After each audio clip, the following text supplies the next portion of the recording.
বাজলো তোমার আলোর বেনু, মাতলো রে ভুবন, বাজলো তোমার আলোর বেনু। পুজো মানেই গল্প, পুজো মানে আড্ডা, পুজো মানে গান, পুজো মানে প্রেম, পুজো মানে খাওয়া দাওয়া, পুজো মানে সমস্ত কিছু, একেবারে একটা সাজো সাজো রব চারিদিকে। নমস্কার, আপনাদের প্রত্যেককে শারদীয়ার শুভেচ্ছা জানিয়ে আজকের আমাদের অনুষ্ঠান শুরু করতে চলেছি। নৈবেদ্য, আপনাদের প্রত্যেককে স্বাগত জানাই। এই আড্ডা প্রেম গল্পের মধ্যে আপনারা সবাই উপস্থিত থাকুন এবং আমাদের এই বিশেষ অনুষ্ঠানকে আশীর্বাদ করুন। এবার আসছি আমরা পরিচয় পর্বে। আমার বাঁ দিকে রয়েছেন শর্মিলা আর অর্ণব, ডান দিকে রয়েছে রঙ্গনা আর মিতা। এনারা প্রত্যেকেই পেশায় কেউ হাউসওয়াইফ, কেউ গানের শিক্ষিকা, আবার কেউ স্কুলের শিক্ষক। তো তাদের প্রত্যেকের থেকেই আমরা শুনে নেব তাদের জীবনের কাহিনী, তাদের পুজোর সময় এত বছরের জীবনে তারা কি কি অনুভব করেছেন, কি কি এক্সপিরিয়েন্স করেছেন, সেগুলো আমরা তাদের প্রত্যেকের কাছে শুনে নেব। আসুন আমরা সবার আগে চলে যাই রঙ্কনাদির কাছে। রঙ্কনাদি তার জীবনের কিছু কাহিনী আমাদের শোনাক। পুজোর সময় আমাদের আমরা একটু মানে যেই অঞ্চলে থাকতাম সেখানটায় পুজোটা অতটা মানে সমারোহটা বোঝা যেত না। তো সেই জায়গা থেকে আমরা আমাদের মাসি ছিলেন একজন, কলকাতায় থাকতেন। তো সেইখানে আমরা চলে যেতাম, আমরা ভাই বোনেরা সবাই খুব আনন্দ করতাম সেই সময়টা। তো পুজোর ভিড়ে এরকম হতো যে হঠাৎ করে হয়তো দেখা যেত, সেগুলো ঠিক মানে আনন্দ বলা যায়, তখন একটা মনের খুশি, একটা আনন্দ। হঠাৎ করে কেউ এসে বলতো যে তোমার নামটা কি? হ্যাঁ, আর তখন বয়স অল্প ছিল, খুব নার্ভাস ফিল করতাম যে হঠাৎ করে কেন নাম জিজ্ঞাসা করছে। তারপরেই হয়তো বলতো যে কোন স্কুলে পড়ো। তো পুজোর সময় মানে সবার সাথে একটা আলাপ, একটা ভালো লাগা, এগুলো সবসময় জড়িয়ে তো থাকতোই। এছাড়া ওই সময়টা আমরা এই যে সবাই মিলে ভাই বোনেরা সবাই মিলে ছুটে যেতাম বাড়ির কাছে যে পুজোগুলো হতো সেখানে, যেই ঢাক বাজতো সেইখানে ছুটে যেতাম, ছুটে গিয়ে ওখানটায় প্যান্ডেলে দাঁড়িয়ে থাকতাম। কিন্তু এইগুলো এখন আমি দেখি না, যে এখনকার বাচ্চারা কিন্তু সেইভাবে ওই আনন্দটা নেয় না। আমরা যেই আনন্দটা মানে ফিল করেছি সব সময়, মানে স্নান করলাম তো আবার ওখানে প্যান্ডেলে ছুটে যেতাম, গিয়ে সেইখানে মায়ের সামনেই থাকতাম। তারপরে খাওয়া দাওয়া সেই সব, আর পুজোর সময় জামা কাপড় সেটারও হিসাব চলতো, কি কি কটা কার কি হয়েছে না হয়েছে, কটা জামা হলো, এই সবগুলো সমস্ত কিছু নিয়ে একটা বিরাট ভালো লাগা, যেটার মানে অনুভূতিগুলো মানে আস্তে আস্তে হারিয়ে যাচ্ছে।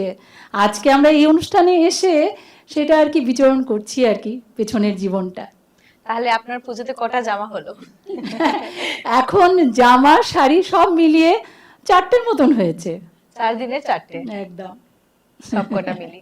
আর এমনি প্রেম বলতে সেরকম কি হয়েছে? প্রেম বলতে কিছু সেরকম নেই, কিন্তু ওই যে মানুষের কোনো ছেলের কৌতূহল আমার সম্পর্কে, বা কারোর খুব ভালো লাগতো, সে মানে বোনকে দিয়ে বলিয়েছিল যে ওকে বলিস যে আমার সাথে কথা বলতে। তো আমি তো মানে সেই সময় এত কথাও বলতাম না, খুব শান্ত টাইপের ছিলাম। তো ওই শুনে আমি তো পুরো নার্ভাস হয়ে গেছি, মানে কেন এরকম করে আমাকে কেন বললো, আমাকে কেন ডাকলো, আমি কেন কথা বলবো, আমি তো চিনি না। তো বলছে না আমার দাদার তোমাকে খুব পছন্দ। তো মানে আমি যখন ছাদে যেতাম দেখতাম, লক্ষ্য করতাম, সেই সময় ওর বাড়ির ছাদে উঠে চলে এসছে। আমি তাড়াতাড়ি মানে আবার নেমে যেতাম, কেউ যদি দেখে সেটা মানে আমার একটা ফিল ছিল যে কেউ দেখলে আমাকে খারাপ বলবে। আর আমার মা খুব স্ট্রিক্ট ছিলেন, সেই জন্য মানে আমি এইসবের দিকে আমি যেতেই পারিনি কখনো। শুধু দেখতাম হ্যাঁ কিছু মানুষ, কিছু ছেলে পছন্দ করতো, ভালো লাগতো, ওরা তাকিয়ে থাকতো আমি আমার যাওয়া আসার পথে, এইটুকুনই। কেউ গানও করতো। হঠাৎ করে একদিন একটা মজার কথা, স্কুলে যাচ্ছি আমরা কয়েকজন মিলে, তো ওখানকার তখনকার দিনে রকের মধ্যে বসে, মানে আমার বাপের বাড়ির জায়গাটা বিরাটি, হ্যাঁ, জায়গা, হ্যাঁ। বিরাটিতে। তো স্কুলে যাওয়ার পথে ওরা না রকের মধ্যে অনেকে আড্ডা দিত, তখনকার দিনে এরকম ছিল, রকগুলো ছিল, সিমেন্টের রকগুলো থাকতো। তো একটা ছেলে খুব ভালো গাইতো, তো আমি নামটা আর বলছি না। নাম হ্যাঁ, ওই সময় ঠিক আমি যাচ্ছি, আমরা সেই সময় হঠাৎ করে গেয়ে উঠলো, জড়োয়ার ঝুমকো হতে একটা মতি খসে পড়েছে। আর আমি এমন নার্ভাস হয়ে গেলাম, আমি হোঁচট খেয়ে পড়লাম। যা। মানে আমার যে কি অবস্থা, দুরবস্থা। তো আমি এরকমই নার্ভাস একলা ছিলেন? না, আমার সাথে আমার বোনেরা ছিল, ছোট ছোট বোনরা ছিল। তো আমরা সব একসাথেই যেতাম, হেঁটে হেঁটে তখন যেতাম স্কুলে। হ্যাঁ, হঠাৎ করে মানে কি আমি ওই সময় ঠিক সামনে দিয়ে আশা ক্রস করা করছি, যায়নি আসলে। হ্যাঁ। আর আমি জানতাম একটু এরা উইকনেস ছিল এদের, মানে পাড়ার যারা ছেলেরা আমার সম্পর্ক নিয়ে, মানে আমাকে নিয়ে একটা চর্চা চলতো। কারণ কি, আমার ভাই এসে বলতো যে দিদি তোকে না দেখে এরা বলছে যে তোকে না কি এরকম দেখতে, মানে কোনো একজন অ্যাক্ট্রেসের মতন আর কি এরকম দেখতে। আমি তখন ভাবতাম ও আচ্ছা, কোনো মানে ইয়েতে নিতাম না এইসবগুলো। তো যখন ওরকম যাচ্ছি তখন মানে ওই যে গানটা করে উঠেছে, আমি একদম একদম না না, ফিদা না, হোঁচট খেয়ে পড়েছি, ফিদার কথা নয়, প্রেমে হোঁচট খেয়ে পড়েছে, প্রেমে একেবারে হোঁচট খেয়ে উনি পড়ে গেছিলেন।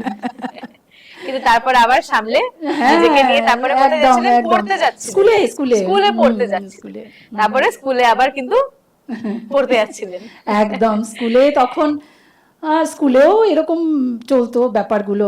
হঠাৎ করে এসে কেউ বলতো তোমার নামটা কি, নামটা কি, নামের এত মানে ছেলেরা এত নাম হঠাৎ করে এসে জিজ্ঞাসা করে কেন, নাম ধরে ডাক দেবে। হ্যাঁ সেটাই, নাম ধরে ডাকার জন্য নাম। না, আরেকটা বড় ব্যাপারও ছিল, অনেক সময় বলতো এই শোনো তোমাকে না আমি কোথায় যেন দেখেছি, না তুমি আমার খুব চেনা, বলো তো তুমি কোন কলেজে পড়ো, কিন্তু খুব চেনা, কিন্তু সেটা আবার কোন কলেজে পড়ো সেটাও সে জানে, আমার নামটাও সে জানে। আমাকে যখন ওটা জিজ্ঞাসা জানার একটা tradition ছিল, ট্যাকটিক্স আর কি, practice ছিল। ট্যাকটিক্স ছিল। আমাকে যখন জিজ্ঞাসা করেছিল কোন কলেজে, আমি তখন বলে দিয়েছি আমি কিন্তু নাগেরবাজার নাইডু কলেজের স্টুডেন্ট। তো আমি বলে দিয়েছিলাম স্কটিশ চার্চ কলেজে, কারণ আবার যদি নাইডু কলেজে পৌঁছে যায় সে ও আরেক প্রবলেম, তো হ্যাঁ অপ্রস্তুত, তো এইসবই চলতো আর কি, মজা। কিন্তু এই প্রেম গল্প নিয়ে আপনাদের এই গল্পটা শুনে আমার সেই ত্রিশূল ছবিটার কথা মনে পড়লো। সেই শশী কাপুর যখন হেমা মালিনীকে প্রথম বলেছিল না যে मैंने आपका नाम तो नहीं मालूम है मुझे, लेकिन मैंने आपको कहीं देखा है, आपका नाम बताइए मुझे। ওটা ছেলেদের, ওটা হচ্ছে কি ওটা বলবেই, ওটা কিন্তু ওটা বলবেই। ওটা আমরা মেয়েরা জানি, ওটা ছেলেদের একটা, আপনার নাম নেই बताया। হ্যাঁ ওটাই, ওটা কিন্তু আমরা জানি, মেয়েরা মানে প্রায়ই জানি যে ওটা কিন্তু ছেলেদের একটা ট্যাকটিক্স, মানে জানার জন্য যে কি নাম। এটা আমি একা বলবো না, ও একা আচ্ছা, ছেলে আছি বলে ছেলে আছে মেয়েরাও বলে বলতে পারবে না। কিন্তু না, মেয়েরা কম করে, মেয়েরা কম করে, কিন্তু হ্যাঁ, ছেলেরা বেশি করে, তাই না? আজকালকার মেয়েরা একটু দেখেছি সব ব্যাপারে বেশ স্মার্ট, কিন্তু আমাদের সময়টা এরকম দিদি ছিল না। আজকালকার ছেলে সবকিছুতে স্মার্ট, ওরা এখন চিঠি দেয়া দিয়েই করে না, সব হোয়াটসঅ্যাপ মেসেজ আর ছবি একদম, দেওয়া দেওয়াতে একদম। সব। কিন্তু সেটাই। সেই প্রেম গল্পটা কিন্তু ওই চিঠি দেওয়া কালীনই কিন্তু ওটাই বেশ খুব একটা মজার ছিল। মজার ব্যাপার ছিল, একটা হ্যাঁ। থ্রিল ছিল বলা যেতে আরেকটাও পারে। ঘটনা যেটা ছিল বলেছিলাম, মানে বলছিলাম তোমাদের, যে একটা বিয়ে বাড়িতে গিয়েছিলাম। তো আমার মা বলেছিল খুব সাবধানে যাবি, মানে ওটা বৌভাতের অনুষ্ঠান ছিল, বৌভাতের পাড়ার থেকে একজন পাড়ার দিদির আর কি বিয়ে হয়েছিল। তুমি একা গেছিলে? আমি একা, আমাদের বাড়ি থেকে, আর আমার পাড়ার আরো বোনেরা ছিল, দিয়ে মানে বন্ধু বোন এরকম ছিল। তো গিয়েছি ওখানে, ও কাকিমাদেরও সবাইকে বলে রেখেছে আমার মা যে ওকে একটু দেখবেন, ও যাচ্ছে একা। তো বলছে না না কোনো চিন্তা নেই, রিঙ্কুকে নিয়ে, মানে আমার ডাকনাম রিঙ্কু। তো গিয়েছি, এবার দেখছি যে একটা ছেলে খুব ফলো করছে, তো আমি এত পাত্তাও দিই না সব সময়, তো ফলো করছে ঠিক আছে। তো হঠাৎ করে দেখি কোথা থেকে একটা গোলাপ ফুল এনে আমার হাতে দিয়েছে। আমি তো কিছু মানে একটা ভ্যাবাচেকা খেয়ে গিয়েছি, তো যাই হোক নিয়ে নিয়েছি, কি করব, তখন তো বারণও করা যায় না, তো নিয়ে নিয়েছি। এরপর যখন আমি ফিরছি তখন আমার শুনতে পাচ্ছি যে ওই ছেলেটাই একটা চিঠি কারোকে দিয়েছে, আমার পাড়ার কারো কোনো মেয়েকে দিয়েছে, যেখানে আমার নামে কিছু লিখে ও লাভ লেটার টাইপের আর কি পাঠিয়েছে। গোলাপ ফুলের সাথে চিঠি? হ্যাঁ, চিঠি।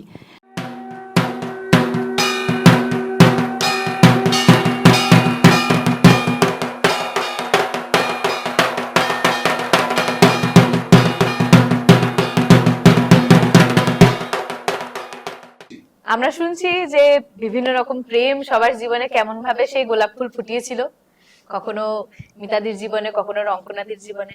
আসুন আমরা একটা গান শুনি অর্ণবদার গলায়। তো পুজোর গান যেহেতু, তো কিশোর কুমারের একটা গান দিয়ে শুরু করা যাক। নিশ্চয়ই নিশ্চয়ই। আমার পূজার ফুল ভালোবাসা হয়ে গেছে, তুমি যেন ভুল বুঝো না। মালা গেথে রেখেছি পরাবো তোমায়, তুমি যেন ছিঁড়ে ফেলো না। যে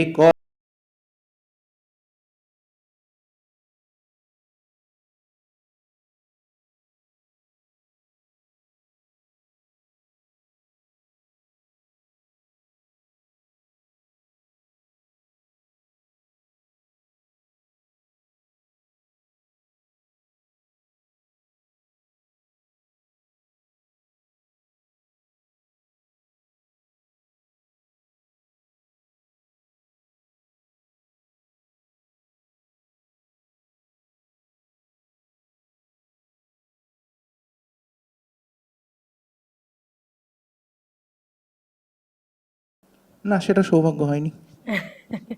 এখনো না? এখন যাকে দেয়া হয় তিনি বলা ভালো আমার অর্ধাঙ্গিনী। ভালোই তাহলে।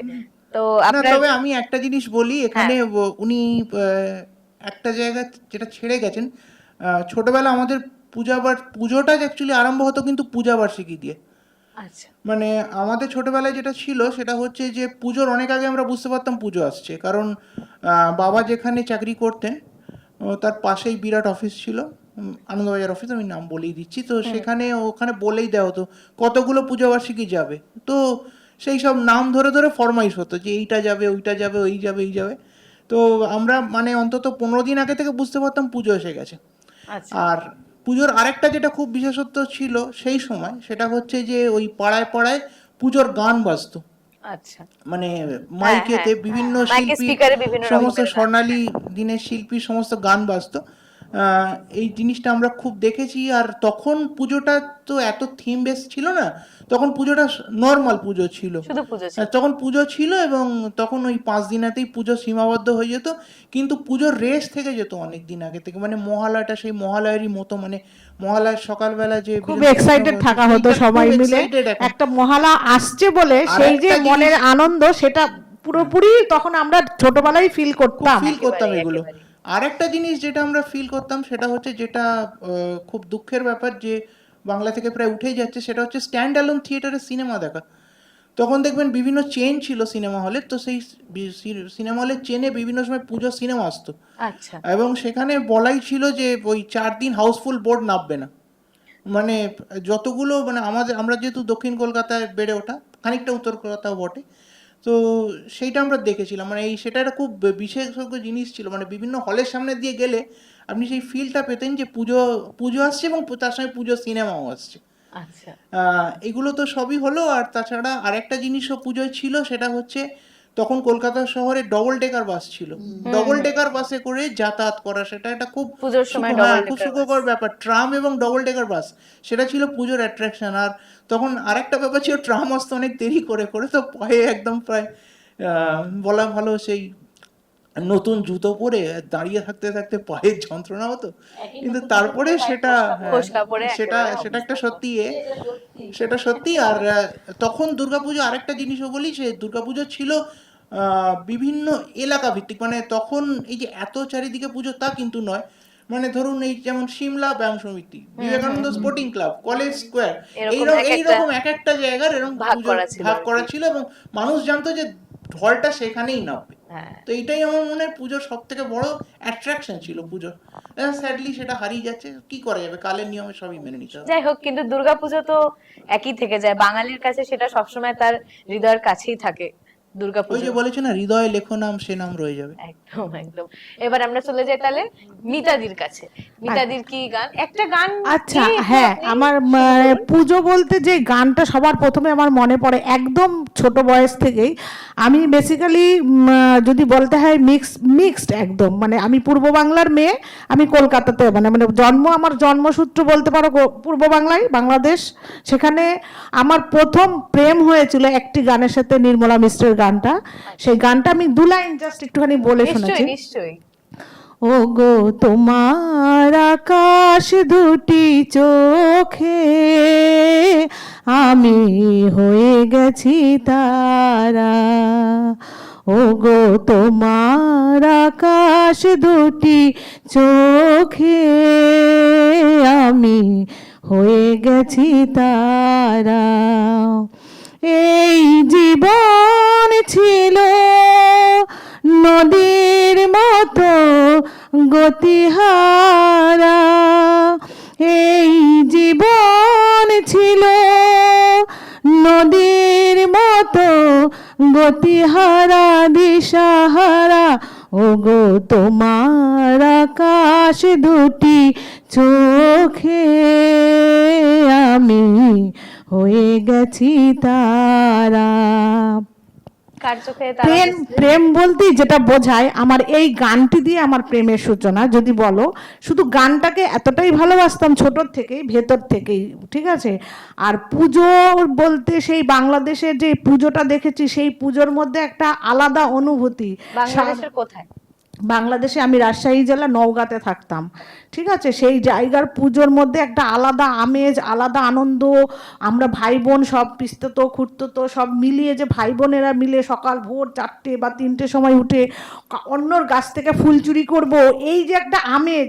রাত মানে সেই ফুলটা, শিউলি ফুলের যে গন্ধ। আমার নিজেদের বিশাল বড় বাড়ি ছিল, সেই বাড়িতে শিউলি ফুলের গাছ থেকে আরম্ভ করে সব ফল টল, আম গাছ, জাম গাছ, কাঁঠাল গাছ সবই ছিল। শিউলি ফুলের গাছ ছিল 2টো। ঠাকুমা বা মা এরকম আমাদের একটা নিয়মই ছিল যে শিউলি ফুল কুড়োবো, তারপরে সেই ফুল দিয়ে মালা গেঁথে মায়ের চরণে পড়বে। সেই যে একটা আলাদা আনন্দ, কে কার আগে উঠবে, মানে ঘুমটা তো উঠেই যেত। সেখানে আলাদাভাবে নিজেরাই ভাই বোনেরা মিলে নিজেরাই সেট করে নিতাম, আজকে এই ফুল তুলবে, সেই ফুল বলে, আর নিজেরাও মালা গাঁথবো। এইটা ছিল আমাদের পুজোর প্রেম বলতে গেলে, ঠিক আছে। তারপরে নতুন জামা কে কত হয়তো আমার নিজের পিসি, যে উনি টেলার মাস্টার ছিলেন, ওনাকে আগে বলে দিত সবার আগে কিন্তু আমার জামাটা তৈরি হওয়া চাই, ঠিক আছে। সবাই মিলে একটা মারপিট ব্যাপার ছিল ভাই বোনের, হ্যাঁ। কিন্তু কোথাও গিয়ে দেখা যেত, হয়তো দেখা গেল কোনো কারণে হয়তো আমার জামাটা একটুখানি ভালো হয়ে যেত, তখন কিন্তু সব ভাই বোনের একটুখানি মুখটা ভার হয়ে যেত, রাগও হয়ে যেত। তো যাই হোক, এইভাবে চললো ক্লাস। মানে আমি ওইখানে পড়াশোনাও করেছি। ক্লাস 7-এ আমি কলকাতা ট্রান্সফার করেন, এখানে আমার সমস্ত রিলেটিভ, জেঠু জেঠি সমস্ত রয়েছে। এখানে পড়াশোনা, স্কুল কলেজ মাঝপথ থেকে শুরু করেছি। ক্লাস 7-এ আপনি এখানে চলে আসেন? হ্যাঁ, আমি ক্লাস 7-এ এখানে চলে এসেছি। যাই হোক, দুবার মিলিয়ে, হ্যাঁ, আমার দুটোই আনন্দ আমি খুব ভালোভাবে এনজয় করেছি। যেমন ছোটবেলায় মানে বাংলাদেশের পুজোটাই যেন আলাদা আমেজ। আর দশমীটাতে মানে সেটা যদি বলতে যাই, আমি এখনো এই বয়সে এসেই, আজকে আমি 50+, আমি এই বয়সে এসে সেই আনন্দটা ফিল করতে পারি না। কারণ আমার ওখানে ছিল একটা ছোট্ট নদী, বা যমুনা নদীর শাখা ছিল, সেইখানে যে দুর্গাপূজার যে দশমীটা হতো, সেই যে বিশাল আনন্দ, সেটা দুর্গাপূজার থেকেই বেশি মজা, ঠিক আছে। দশমীতে আনন্দ হবে, তবে হ্যাঁ, মায়ের বিসর্জন খুব আনন্দ, চারিদিকে লাইটে লাইট, নাড়ু মুয়া মা বানাবে, এই যে একটা আলাদা আমেজ। কেউ হয়তো দেখা যাচ্ছে সবাই নিয়ে নেবে, তার জন্য মা হয়তো আলাদা কিছু আমাদের জন্য আরো সরিয়ে রাখতো। সেইটা যে বাবাকে দিয়ে বলতো এগুলো সরিয়ে রাখো, এরপরে সব রিলেটিভ আসলে হয়তো দেখা গেল ছেলে মেয়েরাই কিছু পাবে না। এই যে একটা আমেজ, সেই আমেজের আনন্দটা এখন মানে এই কলকাতা শহরে অনেকটাই কম। সে আর এখন তো নাড়ু মোয়া বলতে এখনকার ছেলেমেয়েরা জানে না ব্যাপারটা কি। আমরা যতটা ফিল করি এখনকার ছেলেমেয়েরা সেটা না, জানে নাড়ু না। মোয়া কিন্তু জানি। জানে আমি কিন্তু কিন্তু জানি, আমি এখনের কিন্তু আমি জানি। বানানোর যে অভিজ্ঞতা বা বানানোর যে হাতে যখন নাড়ু বানাচ্ছে, হাতের তালুটা যখন লাল হয়ে যাচ্ছে, সেই মজাটার মধ্যে যে একটা আলাদা ফিলিংস, এখনকার ছেলেমেয়েরা সেটা পায়। যতই হোক মেকি জিনিসের মেকি মেকি একটা ব্যাপার তো থাকেই। না, আর আমি একটা এখানে আপনাকে ছোট করে কাটছি। আমরা হচ্ছে বাঙাল, ঠিক আছে? আমরাও বাঙাল, আমিও ওপার বাঙাল। আমরা ওপার বাঙালি। এবারে আমার দিদা এখনো আছেন, তো উনি কি করেন, উনি এই যে নাড়ু বানায়, মোয়া বানায়, তো আমার খুব ভালো লাগে ব্যাপারটা। তো আমিও কি করি, আমিও মাঝে মাঝে গিয়ে বলি দিদা দাও আমি নাড়ু বানাই। তো এরকম না, সেটা যেহেতু তোমার দিদা আছে বলে হয়তো টাচের মধ্যে। আমার আজকে যখন এই আড্ডাটার মধ্যে এসেছি আমি নিজে সেটাকে ফিল করছি, কিন্তু এখনকার আমার ছেলে মেয়েকে আমি ওইটা দিতে পারছি না, না। এখন আরেকটা ব্যাপার আছে, তোমার এই যে নাড়ু মোয়া, আমরা তো সবাই আসলে এত বাড়ির গৃহিণীরাও এত ব্যস্ত হয়ে পড়েছে, সবাই আমরা নিজেরা নিজেদের কাজে হ্যাঁ, ব্যস্ত এটা হয়ে এটা গেছি। এটা দেখবে- একদম অনেকটাই হ্যাঁ, সত্যি বা আমরা এখন পুরোটাই যুগের সাথে যুগের সাথে হয়তো আমার হ্যাঁ, ছেলের কিন্তু বাচ্চাটাকে হ্যাঁ। অন্য একটা স্কুলে ভর্তি করিয়েছি, যার জন্য আমাকে ওই কাজটাতে চলে যেতে হচ্ছে। হয়তো তাদের বাবা মারও সুবিধার্থে, বাচ্চাটিরও সুবিধা। আগে কি ছিল, আমরা কিন্তু প্রত্যেকে মোটামুটি গভর্নমেন্ট স্কুলে পড়ে লেখাপড়াটা করেছি, এখন একটা প্রাইভেট স্কুলে চল এসে গেছে। তো সবাই তাদের মানে সেই বাবা মারাও তাদের নিজেদের জব নিয়ে এত ব্যস্ত, সবাই কাজে ব্যস্ত। না, আমি কোনোটাকেই, কারণ তখনকার যুগের মতন তখনকার মতন আনন্দ ফিল করতে দেখো, পারি। হ্যাঁ, আরো এখন একটা যে ব্যাপার ছিল আনন্দ কিন্তু, আমরা সবার বাড়ি বাড়ি গিয়ে কিন্তু প্রণামটা সারতাম কি কারণে বলো তো? একদম দশমীর পুজো, লাড্ডু পাবো ওর বাড়ি গেলে, হ্যাঁ, একটা ওর লাড্ডু বাড়িতে নাড়ু একদম, পাবো। একদম। এখন কিন্তু দেখো আর সবাই একটা সবার জিনিস বাড়িতে কি, যেতেও পারে না, যাওয়ার আগে একটা মোবাইলে কল করতে হয়, তুমি আছো তো? আগে কিন্তু এই ব্যাপারটা ছিল না। আরেকটা জিনিস বলতে মানে ভালোও লাগে, এখনকার ছেলে মেয়েরা যেমন এগুলো জিনিস পারছে না, কিন্তু তারা নিজেরা নিজেদের কাজে এতটাই ব্যস্ত থাকে। ব্যস্ত হয়ে আমি ছেলেকে দিয়ে বুঝি, আমি আমার মেয়েকে দিয়ে, ইভেন আমার ছেলের বউ আছে, সেও ওয়ার্কিং। Working, তারা সে যে তো। সুন্দর করে কাজ করে এবং তারা মানে বাইরেও কাজ করছে সুন্দর করে, তারা ঘর সংসারটাকেও সামলাচ্ছে, ইভেন তাদের ছেলে মেয়েকেও সুন্দর করে সামলাচ্ছে। এখন হয়তো দেখা যাবে সেই যে আমরা হয়তো একটা জিনিস নিয়ে আবদ্ধ ছিলাম, তারা এখন আছে চারিদিকেই আছে। তো অবশ্যই এখনকার যুগের সাথে তাল মিলাতে গেলে এখনকার অনেক অ্যাডভান্স, অনেক দৌড়ে দৌড়ে তাদের চলতে হয়, কিন্তু তার মধ্যে থেকেও তারা সুন্দরভাবে করে। এখনকার মডার্ন ডে একদম, আমি এটা হ্যাঁ, 10 হাতে 10 বোঝা। এখন আমরা যেমন একভাবে করেছি, ওরা 10 ভাবেই করছে। আমার মেয়েকে দিয়েও বুঝছি, আমার বৌমাকে দিয়েছি, সেও খুব মানে কাজটাও সংসারটাকে সুন্দর করে করছে, প্লাস সে আবার অফিসে যাচ্ছে, অফিসে কাজ করছে, আবার তার সন্তানকেও সে সুন্দরভাবে লালন পালন করে তার ভালোভাবে চালানোর চেষ্টা করছে। এই জায়গাটা থেকে ওদের কাছ থেকেও আমাদের কিছু শেখা একদম, আছে, অবশ্যই আছে, কিন্তু মানে সব অনেক মিলিয়ে কিছুই মজা। কিন্তু আর শেখার। আমি ওই জন্য বললাম, আমি এতটাই আনন্দ পেয়েছি, আমি ওপার বাংলার যতটা আনন্দ পেয়েছি, আমি এপার বাংলার মিলে সব মিলে, আমার একটি ছেলে একটি মেয়ে, দুপার বাংলারই দুজনের আনন্দ। পুজো তো আছেই, তার মধ্যে থেকে আরো আনন্দ এই বয়সে এসে সমস্ত কিছু স্ট্রাগল বলো বা ভালোবাসা বলো, ডিপ্রেশন বলো, সব কিছু উতরে যে একটা ভালো জায়গায় আমরা প্ল্যাটফর্মে যে একটা আসতে পারি বা সেই জায়গাটাতে বিলং করতে চাই বা চেষ্টা করছি, এটা আমাদের কাছ থেকে আমাদের ফ্যামিলির সাপোর্ট আছে, এবং সেটার জন্য আমরা এতটা দূরে এগোতে পারছি বা এগোচ্ছি।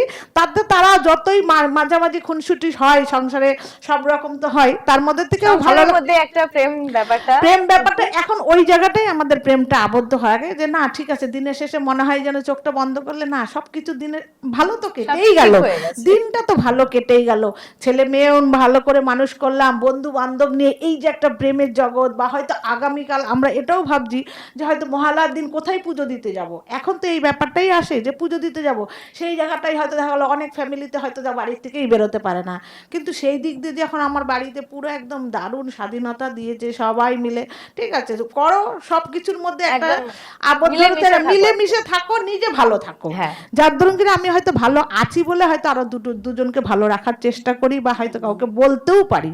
এটাই পুজোতে মানে গান তো আছেই, তার সাথে গান বাজনা সমস্ত কিছুই কারোর জীবনে প্রেম দুঃখ একেবারে মিলিয়ে মিশিয়ে কিন্তু পুজো আমাদের ভালো। মানে হ্যাঁ, দুর্গাপূজা যদি বলো এই মানে এই 2024-এ হয়তো দুর্গাপূজাটা একটু হলেও কলকাতায় মিস করব, কেননা চারিদিকে এত রকম ঘটনা হ্যাঁ। ঘটছে, দুঃখও লাগছে, সাথে আমারও একটা আলাদা আনন্দ, আমি একটুখানি বাইরে ঘুরতে যাব, এরকম একটা যে মজা, সেই মজাটাও ভেতরে ভেতরে আসছে। ঠিক আছে, সব মিলিয়ে চলছে, ভালোই লাগছে। ঠিক, তাহলে আমরা শুনলাম মিতাদির কথা। তো কত রকমেরই গল্প না সবার জীবনে থাকে আমাদের, কখনো একদম। কখনো কখনো বাড়িকে মনে করা, কখনো আবার বাড়ির সাথে পুজো না কাটানোর সেই দুঃখ, সমস্ত কিছুই আমাদেরকে কত একেবারে মানে মনটাকে ইয়ে করে দেয়, বিষাদ হ্যাঁ, করে আর দেয়। কিন্তু পুজোর আবার মধ্যে যে প্রেমটা বলো, প্রেমটা আমার জীবনে খুব একটা আসেনি যদি বলো। আমি কোয়ার্ডিনেশন কলেজে পড়তাম, আমার ভেতর থেকেই ওটা চাইতো না যে আমি প্রেম করব, কারণ আর আমার মধ্যে এটাই ছিল যে বাবা মা যেটা দেখে দেবে, অন্তত আমার থেকে মানে আরেকটু সিনিয়র হতেই হবে, আমি জুনিয়র। এখনকার দিনে যে সমবয়সী প্রেম, আমার কাছে ওইটা একটু হলেও মানে ঠিক, কিন্তু তারা ঠিক, দেখছি ব্যাপারটা মিল খায় না, কিন্তু এখন দেখি তারা হয়তো ভালোও আছে, অনেক জায়গায় খারাপও আছে, কিন্তু আমার ভেতরেই ছিল যে আমার থেকে হয়তো 5 বছরের সিনিয়র হবে, আর ভেতর থেকে ঠিক আছে, কোয়ার্ডিনেশনে পড়তাম তো প্রেম না একসাথে, হ্যাঁ এসেছিল, কেউ হয়তো অফারও করতো, তখন বলতাম এক ক্লাসে পড়বো, তাহলে প্রেম হয় না, সেটা তো ভাই বোনের জায়গায় চলে যেত, ঠিক আছে, আমার ফিলিংসটা ঠিক এইভাবেই আসতো, ওই জন্য হয়তো প্রেমটা আসেনি। আরো কিন্তু গল্প বাকি রাখতে হবে, একদম। কেননা আমরা ফিরে আসবো একটি ছোট্ট বিরতির পরে।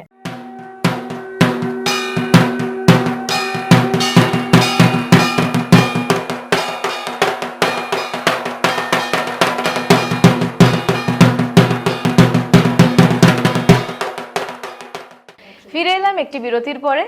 আসুন আমরা এই গল্প আড্ডার মধ্যে একটা বেশ একটু অন্যরকম ব্যাপার করতে চলেছি। কি করব, আমি একটা গান গাইবো, সেই গানটির শেষ অক্ষর দিয়ে ঠিক গানের লড়াইয়ের মতো হবে। শেষ অক্ষর আমি যাকে দেব সে সেখান থেকে করবে, আন্তাক্ষরী যেরকম গানের লড়াই হয়, সে এক লাইন করে গাইবে। তো এরকম আমরা 4 জন মিলে 5 জন মিলে খেলা হবে, ঠিক আছে? ঠিক আছে। দেখ বোন কাশ বোন বলছে যে শারিক, কবে ঢাক দেবে ডাক, দিন গুনছে যে তারিখ।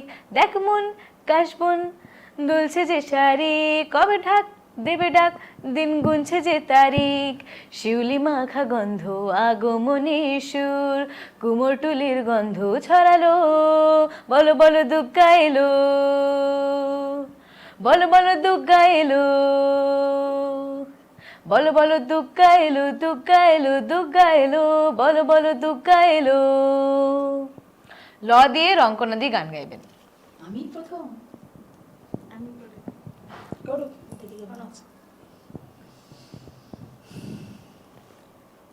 ল দিয়ে তাড়াতাড়ি করতে হবে, রঙ্কনা নাই, একটুখানি পরেই করুক, আমি শুরু মিতা করে দিয়ে দিচ্ছি। করুক তাহলে। লাল ঝুটি কাকা তো ধরেছে যে বায়না, চাই তার লাল ফিতে চিরুনি আর আয়না। লাল ঝুটি কাকা তো ধরেছে যে বায়না, চাই তার লাল ফিতে চিরুনি আর আয়না। ন দিয়ে শর্মিলা দি। नहीं ये हो नहीं सकता कि तेरी याद ना आए, बिना तेरे कहीं भी दिल मेरा अब चैन ना पाए। तुझे भूलने से पहले मेरी जान चली जाए, तुझे भूलने से पहले मेरी जान चली जाए। এ দিয়ে অর্ণব দা। एक दिन बिक जाएगा माटी के मोल, जग में रह जाएंगे प्यारे तेरी बोल। एक दिन बिक जाएगा माटी के मोल, जग में रह जाएंगे प्यारे तेरी बोल। दूजे के होठों को देकर अपने गीत, कोई निशानी छोड़ फिर दुनिया से डोल। एक दिन बिक जाएगा माटी के मोल, जग में रह जाएंगे प्यारे तेरी बोल। ला ला ला ला ला ला। ল দিয়ে আবার ল দিয়ে সে ল আর পিছু ছাড়ছে না। ল দিয়ে কিন্তু এবারে রংকনের দিকে কিন্তু এবার গাইতেই হবে ল দিয়ে। লালা আছে, লুলু আছে, কত কি আছে। এই যে বলে দিচ্ছেন কিন্তু উনি, গাইতে এবার হবেই। ঠিক ঠিক ঠিক। লাজে রাঙা হলো কোনে বউ গো, মালা বদল হবে এ রাতে, আজ মালা বদল হবে এ রাতে। লাজে রাঙা হলো কোনে বউ গো, মালা বদল হবে এ রাতে, আজ মালা বদল হবে এ রাতে। ত দিয়ে মিতাদি। তুমি আমার জীবন গো, তারপরে সে জীবনে দেখি গো আমি সেই জীবনের সঙ্গী। জননা, আমি আর জানি না, মনে নেই সঙ্গী কথাগুলো। গ দিয়ে, তাহলে গ দিয়ে চলে যাব আমি শর্মিলা। না অর্ণবদার কাছে। গানে ভুবন ভরিয়ে দেবে ভেবেছিল একটি পাখি, হঠাৎ বুকে বিঁধলো যেটি স্বপ্ন দেখা হলো ফাঁকি। গানে ভুবন ভরিয়ে দেবে ভেবেছিল একটি পাখি। খ দিয়ে শর্মিলা দি। খোলো খোলো দ্বার, রাখিও না আর বাহিরে আমায় দাঁড়াই, দাও সারা দাও এদিকে চাও, দাও দুই বাহু বাড়ায়ে, খোলো খোলো দ্বার, রাখিও না আর বাহিরে আমায় দাঁড়াই। এ দিয়ে শেষ অন্তিম গান করবে আমাদের রঙ্কনাদি। রাত বাকি। আহা, এ দিয়ে তো ও এ দিয়ে। এ বললো কিন্তু র না, র না। শেষ হয়েছে? দাঁড়ায় এ, দাঁড়ায় এ, এ। ও আচ্ছা আচ্ছা, সরি। এ দিয়ে এদিন আজি কোন ঘরে গো খুলে দিল দ্বার, আজি প্রাতে সূর্য ওঠার সফল হলো কার। এদিন আজি কোন ঘরে গো খুলে দিল দ্বার, আজি প্রাতের সূর্য ওঠার সফল হলো কার। তাহলে আমাদের সেই পুজোর সূর্য উঠেছে এবং আমরা সবাই কি সেই পুজো পুজো রবে কিন্তু আমরা মেতে রয়েছি, তাই না? একদম আমরা আনন্দে আনন্দে রয়েছি। তবে পুজো পুজো আসছে এটাই মজা, পুজো আসলে যেন নিমেষের মধ্যে চলে যায়, তো সেইটা মানে সেই ভারাক্রান্তটা হয়তো আবার এক অনেকদিন বছরের অপেক্ষায় থাকে বলে হয়তো বেশি কষ্ট হয়। তবে আসছে এই পর্যন্ত খুব মজা, মজা মানে খুব মজা, খুবই মজা। কিন্তু এই যে পুজো আমরা এখন আমাদের চলছে যে পুজো, এই পুজোটার কিন্তু এক সপ্তাহ মানে কি 5 দিনের সেই একটা দিন সেটা হচ্ছে যে এখন পুজো চলে গেলেও একটা দিনে একটু আনন্দ হয়, সেটা হচ্ছে যে ওই যেহেতু কার্নিভালটা হয়, মানুষ অনেকে দেখতে পায় না, বিভিন্ন জায়গার পুজো তো সবাই সবটা দেখতে পায় না, সেই জন্যই 100টা পুজো দেখার একটা ওই আনন্দ। আর কার্নিভালে নিজে পার্টিসিপেট করেছি তো সেটার একটা সত্যি আলাদা মজা, সব রকম একটা অন্যরকম নতুন মজা, সব ঠাকুর একসাথে দেখা বিশাল বিশাল মজা। নিজে পার্টিসিপেটও করেছি, আগের বছর করেছিলে না? না আমি আগের বছর মানে 2 বছর আগে করেছি। তাই বাহ বাহ, খুব মজা, কার্নিভালের মানে যাওয়াটাই মজা, সেজে গুজে মানে লাল পেরে শাড়ি, সেই যে পুজো আমরা নিজেরাই এক একজন দুর্গা সেজে যাই। আমরা সত্যিই তো দুর্গা, আমরা প্রত্যেকেই তো দুর্গা সত্যি, সাজি, মানে সেইটার যে খুব সুন্দর ফিলিং, সেখানে সাঁওতালিদের সাথে ডান্স করা কি সুন্দর যে একটা মজা, সেই মজাটা এইখানে কোথাও না কোথাও গিয়ে খুব ভালো লাগাটা কাজ করে। একদম। তো কিন্তু এই যে মিতাদি যে কথাটা বললেন, আমরা কিন্তু প্রত্যেকটা নারী কিন্তু এক একজন দুর্গা, তাই না? এক একজনের এক একজন 10টা হাত নিয়ে আজকে তাদের আমরা মেয়েরা মানেই দুর্গার রূপ, পুরুষ তবে হ্যাঁ পুরুষেরাও তারা শিবের রূপই বলো, যে আমরা উভয়ের পরিপূরক, কেউ কাউকে বাদ দিয়ে অবশ্যই, চলবে না। কেউ কাউকে বাদ দিয়ে দুর্গা চলবে যেমন শিবকে ছাড়া চলতে পারবে না, শিবেরও দুর্গা ছাড়া চলবে না। দুর্গার রূপটা বেশিটাই মানে ফলাও করা হয় বা বেশিটাই হাইলাইট করা হয়, কিন্তু শিবের অংশটাও কিন্তু কোনো অংশে সেটা কম বলো না, না। শিবরাত্রির দিন বেশ জল ঢালার লাইনও পড়ে গো। একদম সেটাও সেটা কারা করছে? দুর্গা মায়েরাই করছে। দুর্গা মায়েরাই, হ্যাঁ দুর্গা মায়েরাই শিবেদের জল সন্তুষ্ট হ্যাঁ, করছে, সন্তুষ্ট ঠিক আছে? করছে এবং লম্বা জীবনের সেই এটা তো ভুলে গেলে চলবে না যে 10টা যে অস্ত্র দিয়েছিল সেটা তো সেটা দেবতাদের থেকে সেটাই না, সেই জন্যই তো প্রথমেই আমি বলে দিয়েছি উভয়ের পরিপূরক। এটা তো এখনকার বলাই অনেক হয়েছে। পুরুষরা ভাবে যে সে তার মানে সে তাকে খাওয়াচ্ছে পড়াচ্ছে মানেই তার অধিকারটা বেশি। জিনিসটা এইটা না, একদম খাওয়াচ্ছি নেই। পড়াচ্ছি মানে সেটা তার একচ্ছত্র হয়ে যাচ্ছে।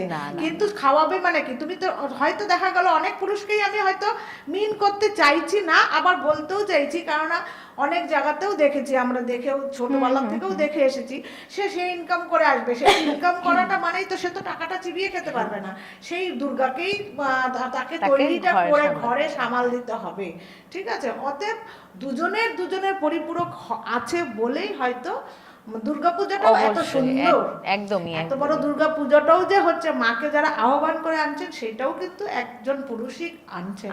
অতএব উভয়ের সমান পরিপূরক যদি না হয়, কেউ বলতে পারবে না যে দুর্গা আমি উপরে থাকবো, বা শিবও বলতে পারবে না আমি সবার উপরে থাকবো। অতএব সমান তালে চললে দুনিয়াটাই সুন্দর। সত্যি সুন্দর। তো আমরা শুনলাম বিভিন্ন রকমের কি উভয়কে প্রয়োজন, শিবের যেমন দুর্গাকে প্রয়োজন। একটু প্রতিবাদ এখানে করা উচিত, কারণ এটা কিন্তু ভাইস ভার্সা ঘটনাটা ঘটে। না, তাই তো বলছি যে সমাজে যে মানে নারীরাই বোধহয় মানে খানিকটা ওই ডাউন ট্রডেন যেটাকে বলা হয়, কিন্তু এটা কিন্তু পুরুষের ক্ষেত্রে সত্যি, পুরুষরা অনেক ক্ষেত্রে হ্যাঁ, এই জায়গাটা আমিও একমত, এই জায়গাটায় আমিও একমত একটা নারী হয়ে বলছি, কেননা একটা কথাই আছে, তালি কিন্তু কখনো এক হাতে বাজে না, অবশ্যই তালি বাজাতে গেলে দু হাতে। আমি আজকে এটা অর্ণবদার সাথে অর্ণববাবুর আচ্ছা, আমরা সাথে তর্ক বিতর্কে যাব না, কিন্তু আমরা কিন্তু তর্কে যাচ্ছি না, কিন্তু আড্ডাই বলছি, আড্ডা হিসেবেই আমরা নিচ্ছি। অর্ণববাবুর সাথে আমরা সত্যিই একমত। আমি এই কারণেই বলছি, অনেক মহিলারা কিন্তু এইটাকে ব্যাড ইউটিলাইজ করছে, যার দরুন কিনা পুরুষরাও নির্যাতিত হচ্ছে। এইখানে আমি বর্ণবাবুর সাথে সত্যিই একমত, কারণ আমরা নিজেরাও ফেস করি অনেক সময় যে নারীরা যে সুযোগটা নিচ্ছে, বেশিরভাগ ক্ষেত্রেই কিন্তু নারীরা ব্যাড ইউটিলাইজ করছে, যার দরুন কিনা এত মানে কলহ হচ্ছে সমাজে। সব দিকে এত নারী হয়ে যে সবসময় নারীকে বাহবা দেবো সেটাও যেমন উচিত না। আমাদের মতো নারীরাও আছে, আমাদের ব্যতিক্রম নারীরাও আছে, তার জন্যই তো আজকে পুরুষরা নির্যাতিত হচ্ছে। কিন্তু কটা পুরুষের নির্যাতিত আজকে প্রকাশ হচ্ছে? একটা নারী হয়তো বলে দিতে পারছে, কিন্তু পুরুষরা বলে দিতে পারছে না, বলে কি তারা কি নির্যাতিত হচ্ছে না? অবশ্যই হচ্ছে। আমি অর্ণবাবু আপনার সাথে আমি একমত। তাই দুই দিককে কি করতে হবে, দুদিককে আমাদেরকে মানে ব্যালেন্স করে চলতে হবে আমাদেরকে। হ্যাঁ, সেই পুরুষের দিক হোক নারীর দিক হোক, আমাদের দুদিকে কিন্তু সেই ব্যালেন্স মেইনটেইন করে বেশিরভাগ ক্ষেত্রে মহিলাদের ক্ষেত্রেই আছে, মা দুর্গাদের কাছে অ্যাডজাস্টমেন্টটা আছে বলেও পুরুষরাও কিন্তু সেই জায়গাটা অনেক জায়গায় রিকভার করে বা করছেও। সেই জন্যই যেই সংসার দেখবে সবকিছু চলছে, কালের গতিতে চলছে, সেখানে অ্যাডজাস্টমেন্টটাই কাজ করছে। তাই দেবী দুর্গার প্রয়োজনটা একটুখানি বলার প্রয়োজন, সেটা বলুন না, অসুবিধার তো কিছু নেই। অনেক সময় দেখা গেছে নারীরাই নারীদের শত্রু, কারণ আগেকার দিনে যে জজ শাশুড়িরা হতো তারা কিন্তু কোনো এক্সেপশন কেস না, এবং তারা সবচেয়ে বেশি আলাদা বৌমাদের।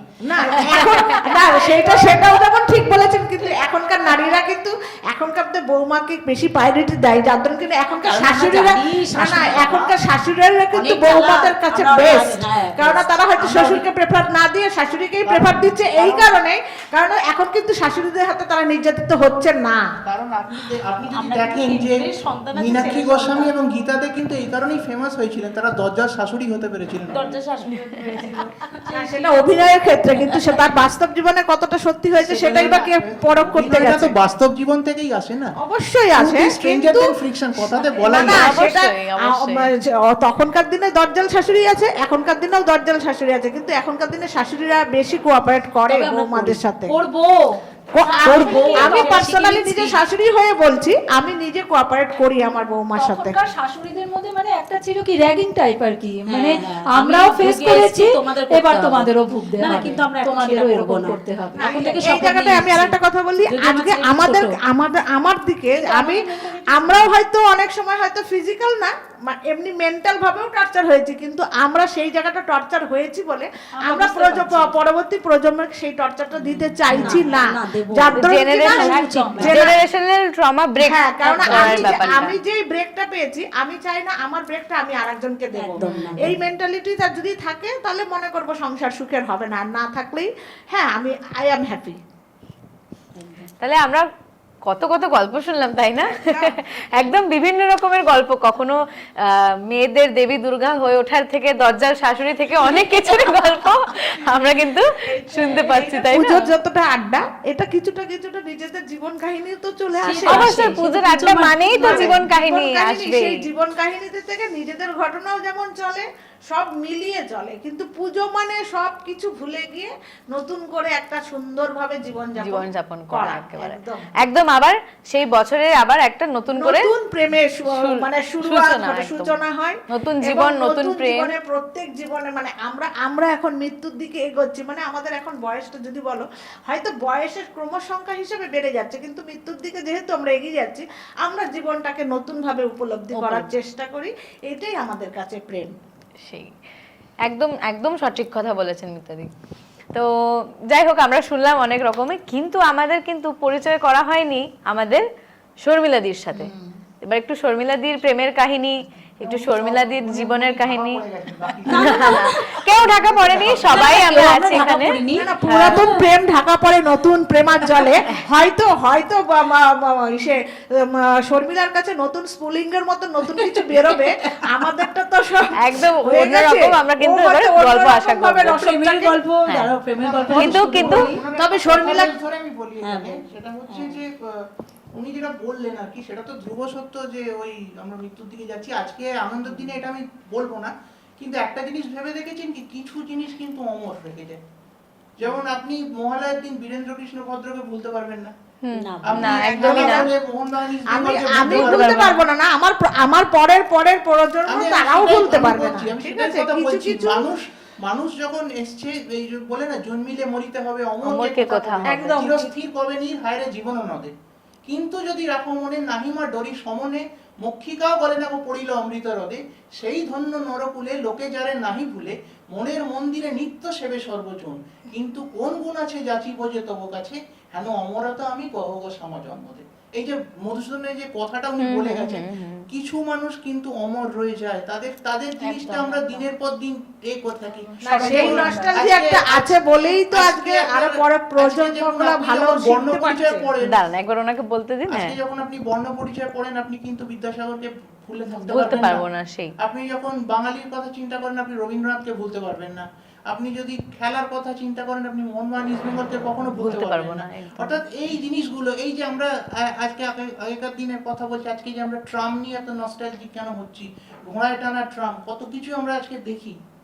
তো এইগুলো কি একটা সময় হচ্ছে, দেখুন time and tide waits for none, এটা তো আমরা জানি, একদম চলে যায় সব কিছু, কিন্তু কিছু জিনিস সেগুলো কিন্তু এগুলোকে ছাপিয়ে রয়ে যায় মানুষের মনে। ওই যে প্রথমে আমি বলেছিলাম, হৃদয়ে লেখো নাম, সে নাম রয়ে যাবে। অর্থাৎ যে নামগুলো হৃদয় দিয়ে লেখা আছে, সেই নামগুলো কখনো অস্পষ্ট হবে না, ক্ষয় হবে না। না না, এখানে ক্ষয়ের কথা তো আসছেও না, ঠিক আছে? না, আপনি যেটা বললেন এখানে প্রথমে, আপনি যে মৃত্যুর কথাটা বললেন, মৃত্যু মানে হচ্ছে আলটিমেট, ক্ষয় লীন হয়ে গেল। মৃত্যুর মুখে কেন, আমি তো আড্ডাটাকে কিভাবে নিতে চেয়েছি, আমরা মৃত্যুর মুখে এগিয়ে যাচ্ছি আমাদের জীবনটাকে সুন্দর আনন্দ উপলব্ধি করার জন্য। তো মানে সেটা তো তুমি ব্যাক লাইন থেকে কড লাইনে নিয়ে যাচ্ছ, সেই প্রশ্ন তো আসেনি, এটা বিতর্কও কোনো, এটা জাস্ট আড্ডা। আচ্ছা, আমরা কি শর্মিলাদিকে বলতে দেবো না? আমরা তো বলেই যাচ্ছি শর্মিলাদি বলতেই পাচ্ছেন না। আমি একটা প্রশ্ন, একটা কথা বলি, শর্মিলাকে আমি যতদূর জানি, শর্মিলা একটা গান দিয়ে শুরু করুক, তারপরে নাই আবার। হ্যাঁ, অবশ্যই গান দিয়ে করবে। আমার এই মুহূর্তে খুব মানে যেহেতু মাকে নিয়ে এত গল্প, মাকে উদ্দেশ্য করে এত কিছু, তাই আমার একটা গান গাইতে ইচ্ছে করছে এই মুহূর্তে। সেটা হচ্ছে মানে মা মেনকা গিরিরাজকে বলছে যে উমা এলে কি কি করবে, তো এই প্রসঙ্গে একটা গান রয়েছে, সেই গানটা আমার খুব গাইতে ইচ্ছে করছে তোমাদের এত গল্প আড্ডার মাঝখানে। আচ্ছা। এবার আমার মাইলে আর মাই পাঠাবো না, এবার আমার মাইলে আমায় বলে বলবে লোকে মন্দ, বলে বলবে লোকে মন্দ, কারো কথা শুনবো না, এবার আমার উমাইলে। অসাধারণ, দারুণ। এই গানটার সাধারণ কথা গেস মনে মানে পড়ে গেল যে শোনান। হ্যাঁ। এবার দেখো পুজো নিয়ে তো আড্ডাটা হচ্ছে, আমার তো পুজো বলতে এই মুহূর্তে মনে পড়ছে অ্যাকচুয়ালি আমাদের বিয়েটা কিন্তু প্রেম করেই বিয়ে, তো সেটা তো অনেক মানে আগের ব্যাপার, সেটা সেই ব্যাকগ্রাউন্ডে যদি গিয়ে ভাবি প্রেমের গল্প, তো আমার একটা এই মুহূর্তে খুব একটা কথা মনে পড়ছে যে আমরা পুজো মণ্ডপে, আমি তো যাদবপুর এরিয়ারই মেয়ে এবং যাদবপুরে আমার হাজব্যান্ডও থাকতেন। তো পুজো মণ্ডপে খুব ধুনুচি নৃত্য হচ্ছে, চারদিকে আমরা সবাই দাঁড়িয়ে আছি, তো এক ফাঁকে আমার পেছনে এক কাকিমা দাঁড়িয়েছেন, আমি দেখিনি, আমার পাড়ারই কাকিমা, কিন্তু পাশে আমার বন্ধু দাঁড়িয়ে আছে। তো তাকে গল্প করে বলছি, দেখ দেখ দেখ ও দাঁড়িয়ে আছে কি সুন্দর, জানিস তো এই মজা করে মানে চোখে চোখে এই কথা বলা, এই ইশারাগুলোই ভালো, কিন্তু এটাই ভালো বল। দেখি পেছনে কাকিমা ড্যাব ড্যাব করে তাকাচ্ছে আর হাসছে।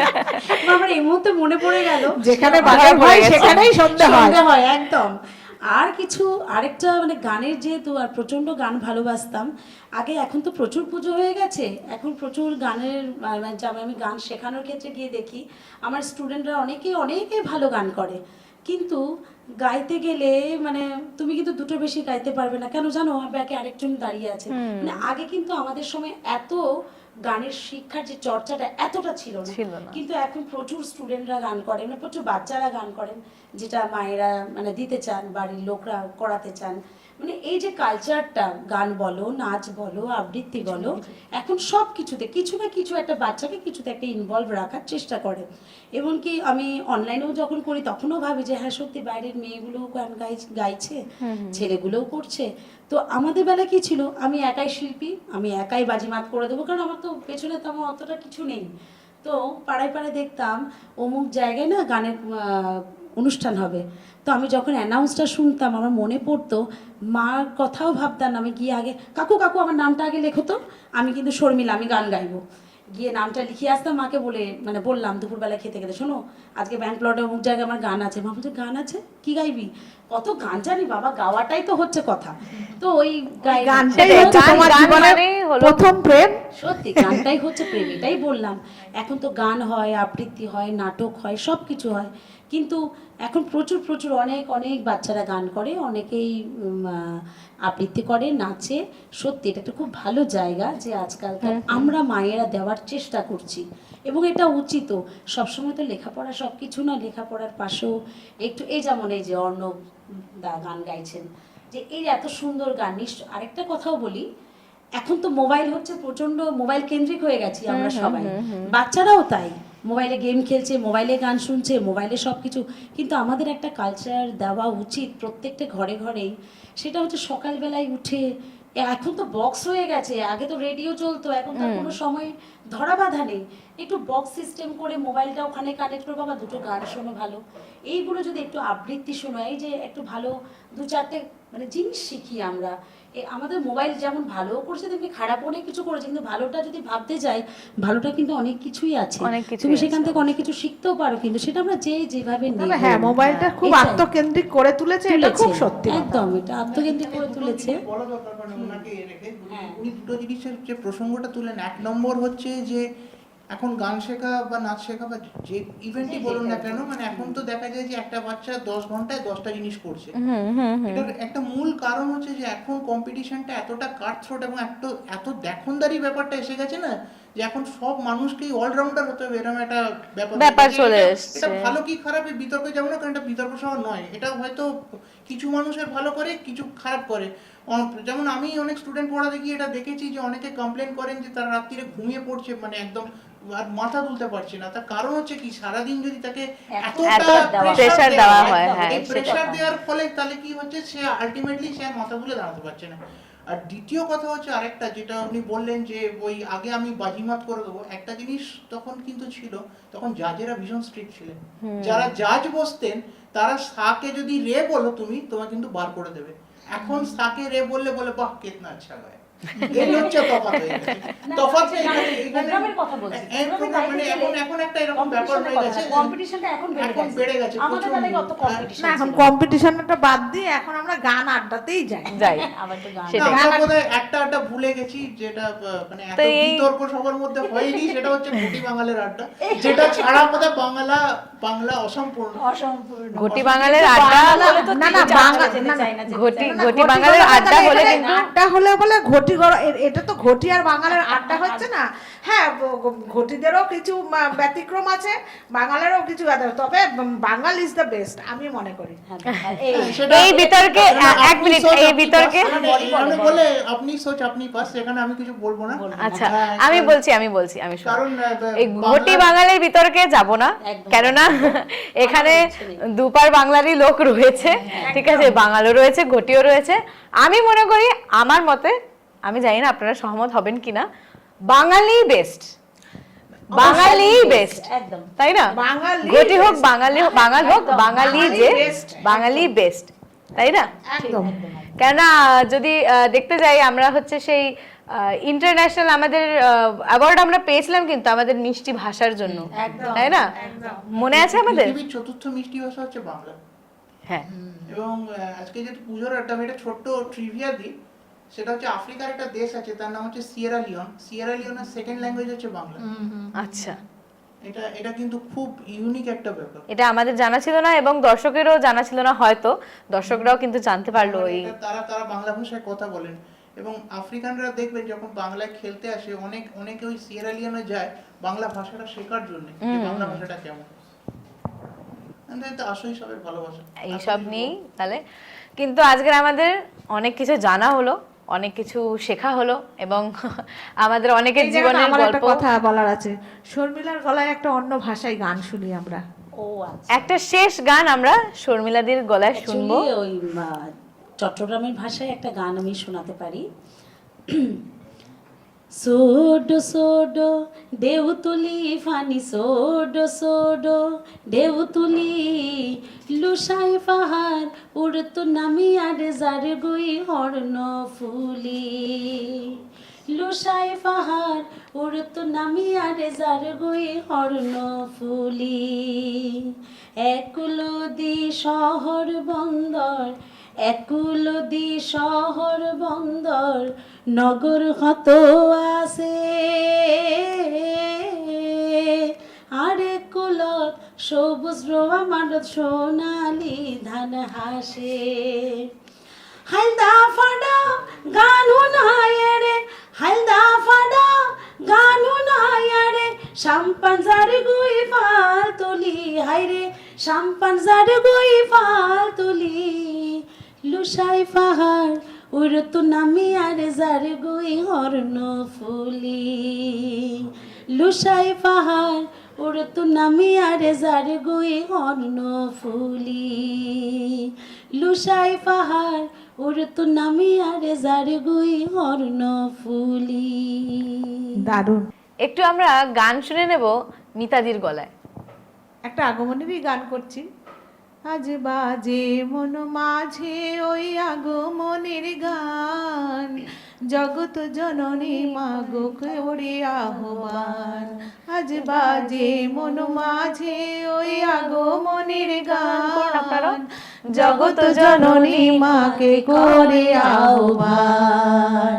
মনের মুকুরে ভাসে তোমারই সে আলো ভরা মধুমুখ খান তোমারই সে আলো ভরা মধুমুখ খান মায়ের মূরতি ধরে জাগো তুমি জাগো মায়ার বিনাশ করে জাগো তুমি জাগো আজ বাজে মন মাঝে ওই আগমনের গান জগত জননী মাকে করে আহ্বান। অসাধারণ। জগত জননী এবার আমরা মাকে গান শুনে নেব করে আহ্বান। রঙ্কনাদির গলায়। শিশিরে শিশিরে শারদ আকাশে ভোরের আগমনী, শিশিরে শিশিরে শারদ আকাশে ভোরের আগমনী, শিউলি ঝরানো দিনালে সে, শিউলি ঝরানো দিনালে সে চিরদিনের বাণী, ভোরের আগমনী, শিশিরে শিশিরে শারদ আকাশে ভোরের আগমনী। অপূর্ব অপূর্ব। আর একটা গান আমরা শুনে নেব অর্ণবদার গলায়। না, ওনার কাছে তাহলে। আপনি করুন। আচ্ছা, আমি একটু আগমনী থেকে বেরিয়ে আসছি। তার কারণ হচ্ছে যে এইবারের যে পুজো, 11 তারিখ হচ্ছে অমিতাভ বচ্চনের জন্মদিন, যিনি বাংলার জামাই হিসেবে খ্যাত, এবং 13 তারিখ আমাদের খুবই দুঃখের দিন, কারণ কিশোর কুমার সেদিন আমাদের ছেড়ে চলে যান, এবং অশোক কুমারের জন্মদিন। তিনজনই বাঙালি, তার বাঙালির জয়গান করে একটা গান হোক তাহলে। আমার স্বপ্ন যে সত্যি হলো আজ, কাছে এলো এতদিন দূরে ছিল যে, রঙে রঙে জীবন ভরে দিল সে। আমার স্বপ্ন যে সত্যি হলো আজ। খুব সুন্দর। এবার আমরা অন্তিম গান শুনে নেব আমাদের শর্মিলাদির কণ্ঠে। আমি একটি গান গাইছি, সেটা দুর্গা মায়ে অনেক গয়না পরে বাপের বাড়িতে আসে, সে নিয়ে তো অনেকে অনেক কিছু বলে, তো সেই নিয়ে একটা গান গাইছি। এত গয়না বেটি কোথায় পেলি গয়না, বেটি কোথায় পেলি গয়না, সিংহের ওপর ধৃঙ্গে হয়ে, সিংহের ওপর ধৃঙ্গে হয়ে বাপের বাড়ি চলে এলি, এত গয়না বেটি কোথায় পেলি গয়না, বেটি কোথায় পেলি গয়না। খুব সুন্দর, খুব সুন্দর। আমরা প্রত্যেকের কণ্ঠে গান শুনলাম, প্রত্যেকের সেই অসাধারণ কণ্ঠের মিষ্টি মধুর কণ্ঠে আমরা খুব সুন্দর সুন্দর আমরা গান শুনলাম। আমাদের গান গল্প আড্ডা চলতেই থাকবে পুজোর আবহে, এবং বিভিন্ন রকমের গল্প প্রেম সমস্ত কিছুই আমরা জানতে পারবো। অনুষ্ঠান শুরু যেমন আমরা একটি গান দিয়ে করেছিলাম, আসুন আমরা শেষে একটি গান দিয়ে আমাদের অনুষ্ঠানকে আজকের শেষ করব। ও আয়রে ছুটে আয় পুজোর গন্ধ এসেছে, ঢ্যাঙ্কুরাকুর বাদ্যি বেজেছে, গাছে শিউলি ফুটেছে কালো ভোমরা জুটেছে, গাছে শিউলি ফুটেছে কালো ভোমরা জুটেছে, আজ পাল্লা দিয়ে আকাশে মেঘেরা ছুটেছে। ও আয়রে ছুটে আয় পুজোর গন্ধ এসেছে, পুজোর গন্ধ এসেছে, পুজোর গন্ধ এসেছে।